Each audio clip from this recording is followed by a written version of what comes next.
Hello, it is Stephanie here again. My hair's a mess, but oh well. Welcome back to my channel. So as you may know, we are approaching the end of July, which means we are getting into August and September, which means school is starting soon. So whether it's your first year doing online school, or if you've been doing it and you just need some extra help, here are 15 things you need to consider before this online school year starts. Number one is that you need to have some kind of routine, whether you start your school day at 8 o'clock or you start at 2 in the afternoon. If you are on a routine and have a set schedule of how you like to go through the day, it will make it much easier. So for this past school year, what I did is I went in this order. I did biology first, government, English, geometry, and then electives last. So that was kind of a bad order. But anyways, if you make a routine and an order for yourself, it should be easier to stay on schedule and move through the day. And every once in a while, you may need to switch it up in case you get bored. Just depends on you as a person. But make sure you get in a routine starting your school day, or else you're gonna be a mess.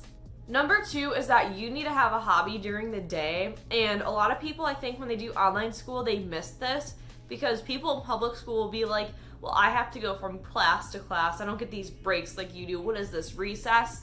Well, nobody was meant for sitting at a desk for long hours at a time. So whenever you go through a few lessons, take a break, go stop and do whatever activity you like to do. What I do during the school year is sometimes I stop around like 10:30 and I go practice some dance stuff, okay?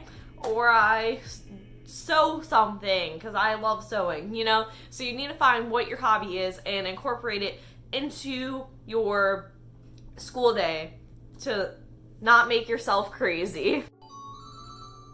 That's the phone. And number three is it's okay to be behind, to get behind or whatever.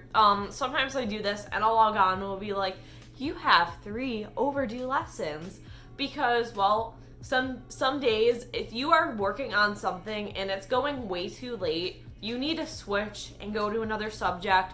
Or if it's the last thing you're working on and it's just stressing you out, look, I'm not saying to be a procrastinator, but if you just finish off where you left the next day and get a fresh start, it can make it so much easier on you. Number 4 is you need to write things down, and I think this is something that a lot of new online schoolers miss, is they think, oh, it's all online, it's on my computer, I just read, take the little quick check, quiz, whatever I'm working on, and that's it, and I'll remember everything. No, you should probably write a couple things down so you remember them. Just saying, it would be super helpful. And you should probably have a binder with stuff in it because people think, oh, it's online school, I just do it all online. Yeah, you're gonna get very lost unless you're like the smartest person ever. I mean, for me personally, average student in standard classes, I can't just do it all online. So for number 5 I have is read in your free time. And what I mean by that is if you are assigned an assignment, if you are assigned like a book or something to read for a class, personally for me, I don't like to start my English lesson that involves reading a few chapters of a book and do it like in the middle of the day. What I like to do is I like to look at the lesson a day ahead, see what chapters I need to read, and that night read the chapters. Then the next day, get on the lesson and answer the questions about it. That's how I like to stay on track, and it could work for you too.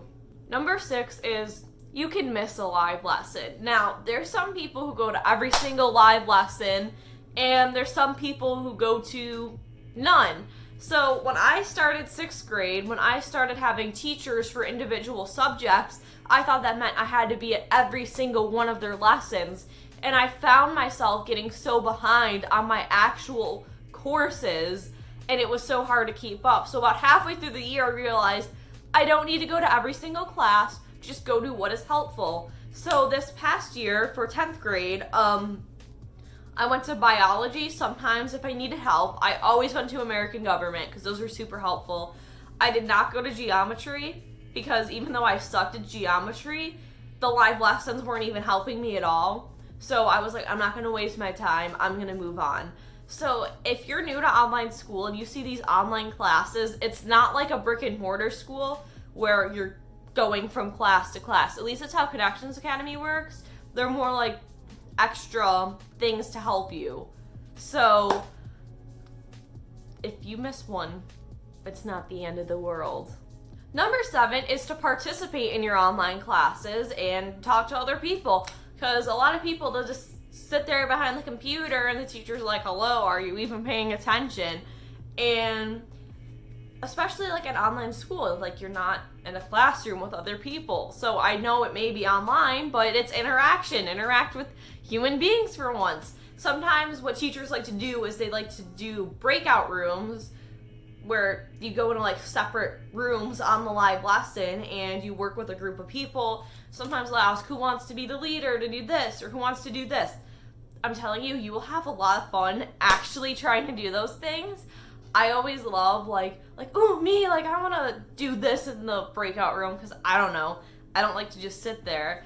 And if you aren't picked to be like doing something on the screen and you're just one of the other regular people, please participate, because I've had so many times where I was like the group leader or whatever, and it involved like answering questions, and I was the one who had to type it up on the screen and nobody was answering. So just make sure wherever you are, please participate. Even if you don't know like something, just say, I'm not sure, okay? Don't just sit there and do nothing. It is the most annoying thing ever, and it will be so much more beneficial to you if you actually try to participate. Okay, rant over.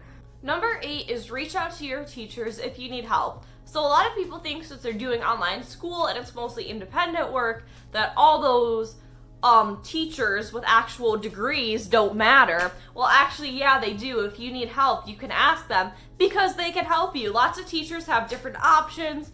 You can send them a webmail, that's what we call it at Connections Academy.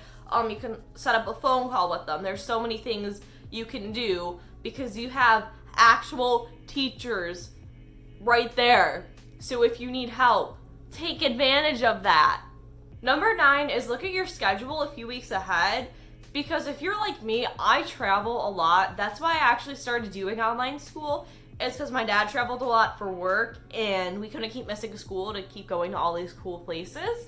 So what I like to do is I like to look at my schedule a few weeks ahead so I can see what's upcoming during these weeks. So let's say like I'm going on a trip next month. I'm going to see what tests or assignments that are going to be around that time, so I can decide if I want to get them done before or after I go. And even if you're not going anywhere, it's always helpful to look at your schedule a few weeks early just to know what is coming up. So make sure you do that. So number 10 is see what resources are available to you. So at Connections Academy, we have these things on our website called message boards, and the teachers can post links to study guides, YouTube videos that are helpful, and all sorts of other things on there, and their live lesson recordings.